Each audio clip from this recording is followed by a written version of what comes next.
I'm a 35-year-old office worker, married to Kevin, who's 6 years my senior.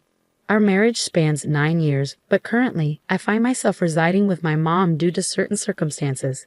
Let me unravel the events leading to this arrangement. 4 years ago, Kevin and I embarked on building our dream home.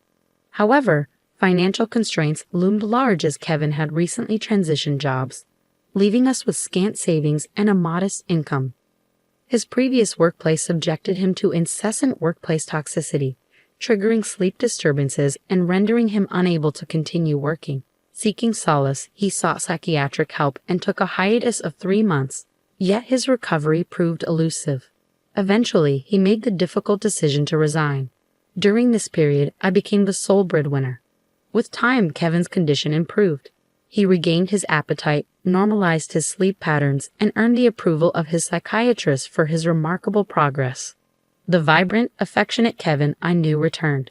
Eager to re-enter the workforce, he'd embarked on a job hunt. Despite encountering hurdles due to his past mental health struggles, his tenure at the large corporation proved advantageous in securing a position at a smaller firm. Though the paycheck paled in comparison to his previous earnings, the opportunity to work in his desired field brought him joy. Witnessing his renewed sense of purpose filled me with happiness, knowing that he found fulfillment in his professional endeavors once again. We harbored hopes of starting a family, but the practicalities of life loomed large. Knowing that our financial stability relied on my continued employment, I pressed on with my career. Besides, I found immense fulfillment in my work, and Kevin and I mutually agreed to postpone parenthood. With just the two of us, life unfolded peacefully until tragedy struck. My mother, Sarah, was involved in a car accident that left her paralyzed, reliant on a wheelchair for mobility. Having lost my father during my middle school years, Sarah had been living independently ever since. However, our family home, aged and laden with stairs, proved unsuitable for her new circumstances. It was then that Kevin proposed a solution. Let's live together. Sarah and I were taken aback by his unexpected generosity, yet deeply touched by his compassion. Given Kevin's recent job transition, uncertainties clouded our future, but we resolved to explore our options. Despite facing hurdles due to Kevin's short tenure at his current job, we remained steadfast in our pursuit. After navigating through numerous rejections, we finally secured a mortgage approval from a sympathetic lender. With unwavering determination, we purchased our envisioned haven, a home adorned with the fragrance of wood, boasting sturdy beams, custom storage solutions, a kitchen tailored to my needs, and spacious cypress flooring. Crucially, it was a single-story, wheelchair-accessible sanctuary, perfectly suited for comfortable living. The anticipation of our new home being constructed filled us with excitement, prompting us to visit the construction site daily. Upon its completion, our meticulously planned abode boasted a spacious yard, offering my mother, who now rarely ventured outdoors, a sunny spot for relaxation.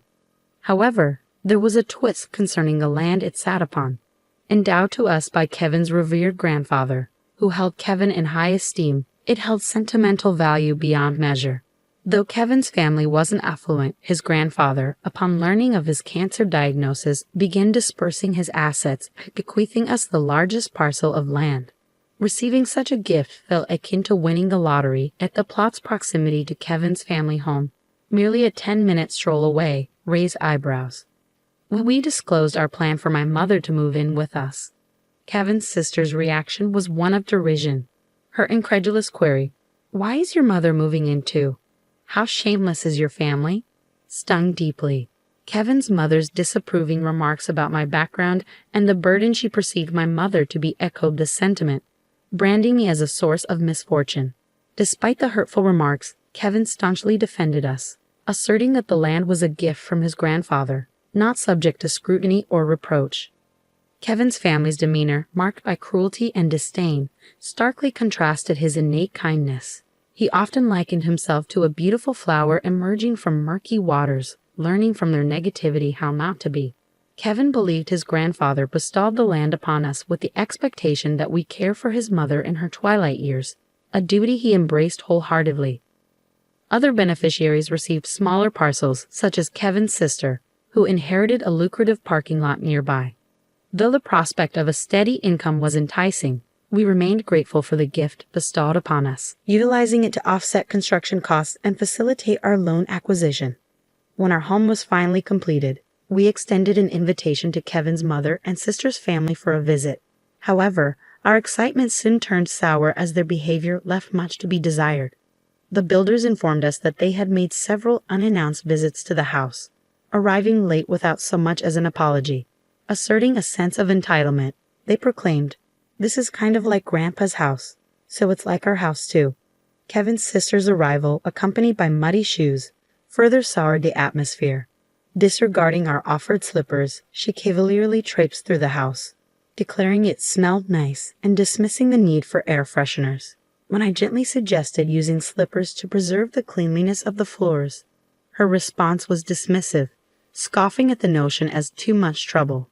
The discomfort only escalated when they expressed an interest in my mother's spacious and sunny room, with Kevin's mother audaciously declaring her desire to claim it as her own. In a shocking display of insensitivity, she remarked to my mother, "You were lucky to have that accident, weren't you? Thanks to being paralyzed, you moved from that old shack to this nice house. Isn't that a lucky turn of events?" Kevin, unable to tolerate their callous remarks, intervened with a stern demand for an apology.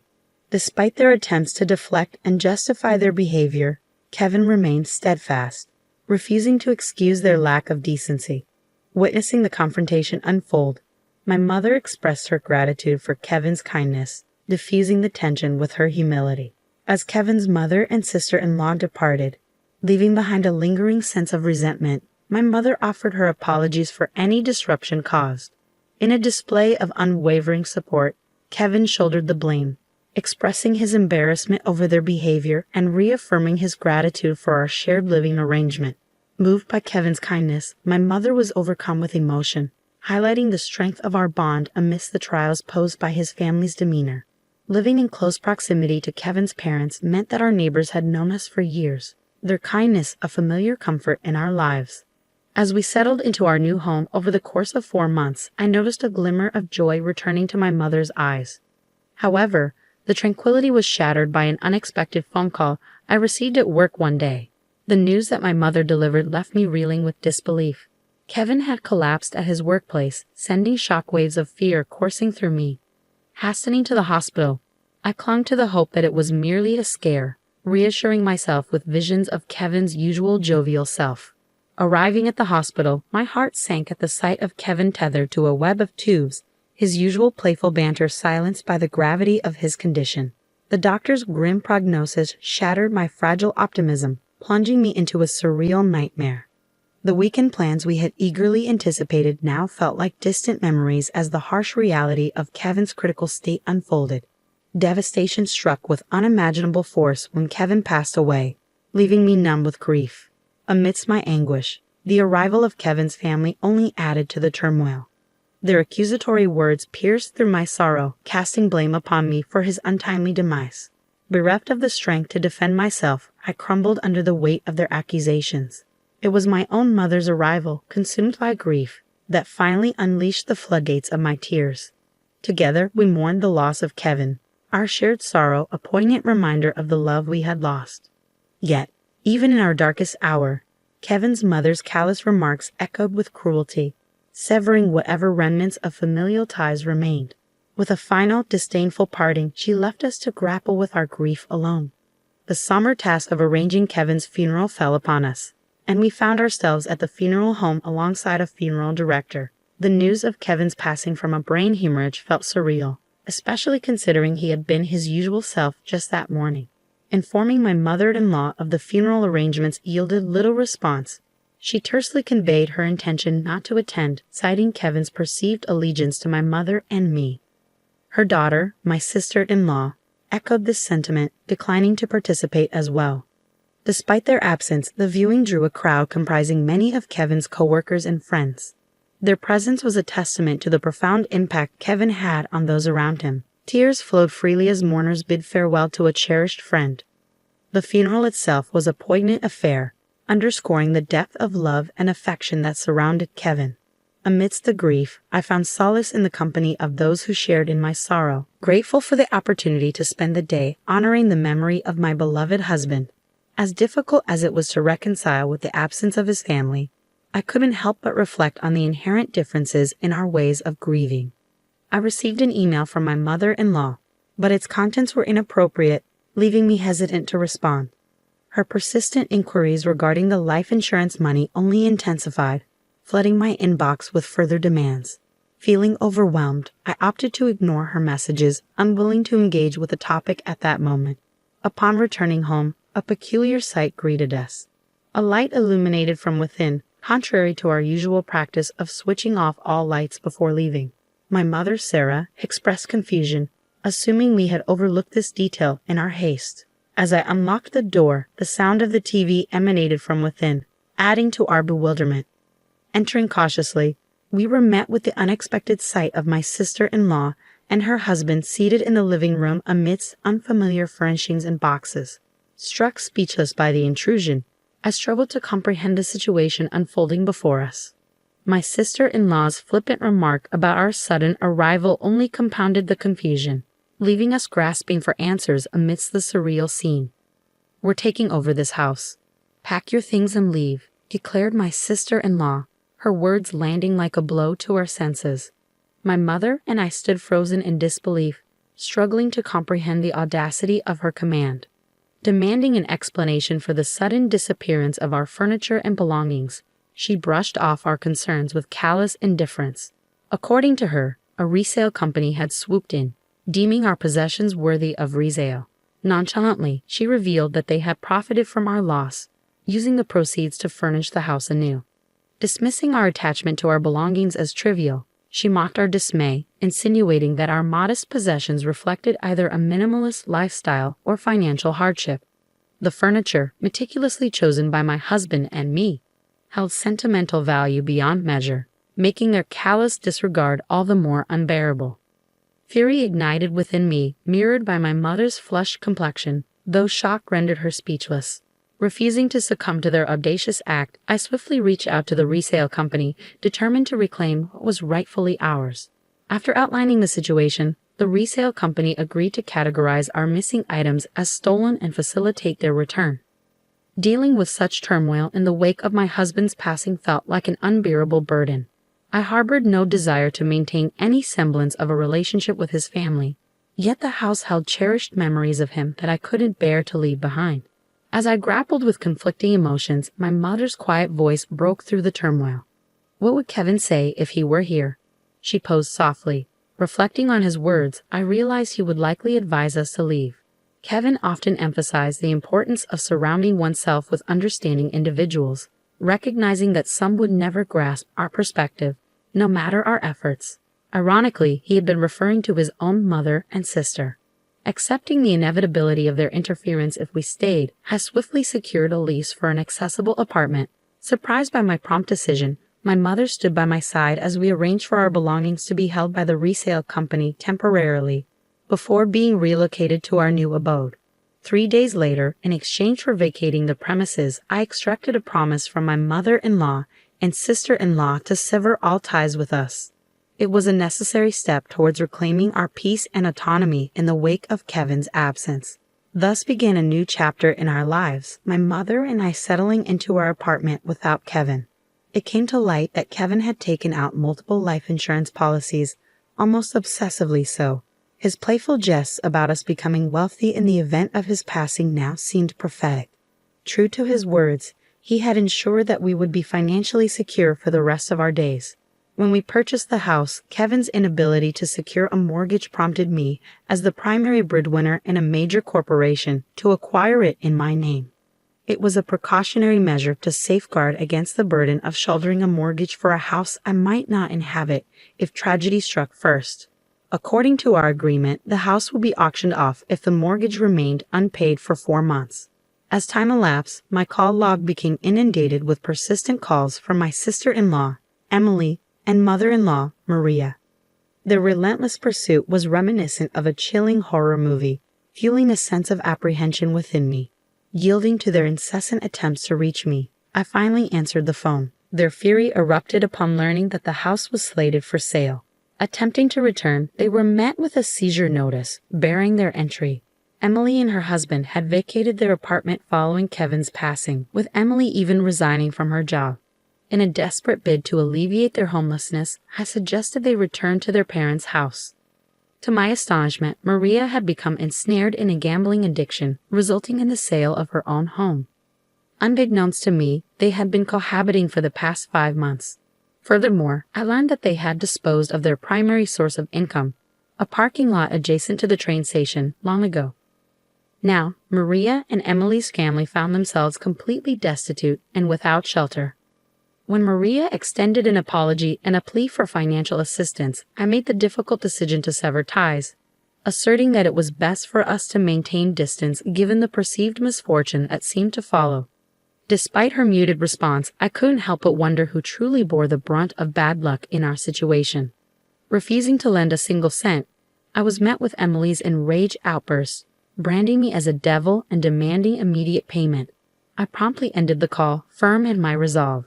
In reality, I had engaged a lawyer over the past 5 months to expedite the auction of the house, an unconventional but necessary step to secure closure. Fortunately, the process unfolded without significant complications, granting our family a fleeting sense of peace.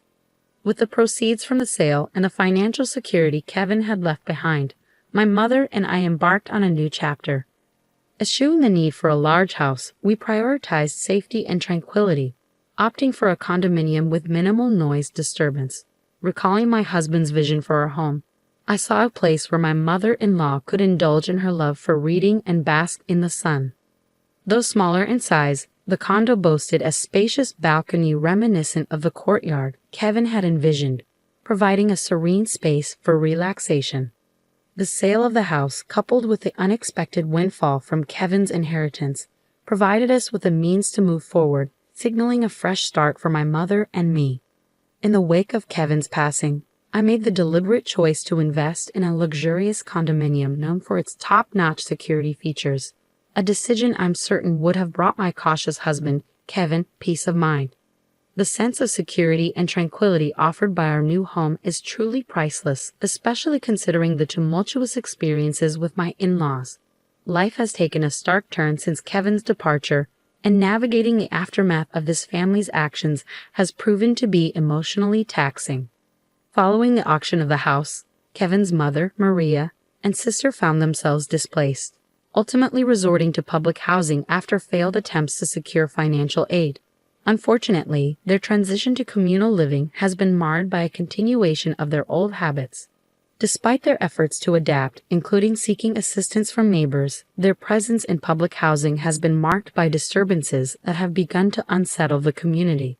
From hosting barbecues on their modest balcony to engaging in frequent loud arguments, their disregard for communal harmony has become increasingly evident. Such thoughtlessness, coupled with their financial woes, underscores a long-standing pattern of behavior characterized by a lack of consideration for others' comfort. Their disruptive actions serve as a stark reminder of the challenges we faced in the aftermath of Kevin's passing, further emphasizing the importance of finding solace and security in our new home. Since my sister-in-law's husband departed, she and Maria have been left to navigate their challenges alone. Their tumultuous situation stands in stark contrast to the tranquil and stable life my mother and I now enjoy. While both households consist of 2 individuals, the atmosphere couldn't be more different. Mine is a haven of peace, whereas theirs is fraught with conflict and tension. The disruptive nature of their living arrangements has reached a tipping point, prompting concerned neighbors to unite in an effort to remove them from the premises. It serves as a sobering reminder that regardless of location, being a disturbance can swiftly lead to being unwelcome. Contemplating these unfolding events, I find resonance in the adage, "What goes around comes around." My aspiration now is to carve out a serene and uneventful existence, far removed from the tumultuous dramas of my former familial ties. I envision Kevin observing from beyond, perhaps with a mix of emotions as he witnesses the ongoing chaos perpetuated by his relatives. In contrast to the tranquility he cherished in life, my path forward is marked by a steadfast commitment to lead a life devoid of turmoil or disruption. It's my solemn pledge to honor Kevin's memory not just through words, but through deliberate actions. He epitomized the ethos of a life well lived, surrounded by individuals who fostered joy and understanding. Despite the complexities of the family dynamics left in his wake, I remained resolute in my pursuit of positivity and peace. With each step forward, I strive to embody the essence of Kevin's legacy, cultivating an environment characterized by harmony and goodwill. The decision to purchase this condominium transcended mere relocation. It symbolized the creation of a sanctuary where my mother and I could find solace and security. Amidst the tranquility, order, and absence of turmoil, we relish in each other's company and embrace the moments that truly matter. Though smaller in size compared to our former residence, every nook and cranny of this new abode holds significance, every instance of quietude cherished. Through this journey, I've gleaned invaluable lessons in resilience and the art of pressing forward. Fond recollections of Kevin, brimming with love and laughter, serve as a guiding light, inspiring me to embrace life with authenticity and compassion. His legacy of kindness serves as a beacon, urging me to ensure that his spirit lives on through acts of empathy and generosity. In honoring his memory, I find solace in the pursuit of a life well lived. Amidst the tranquility of our chosen refuge, I am steadfast in my commitment to not only live for myself, but to embody the values that would make Kevin proud.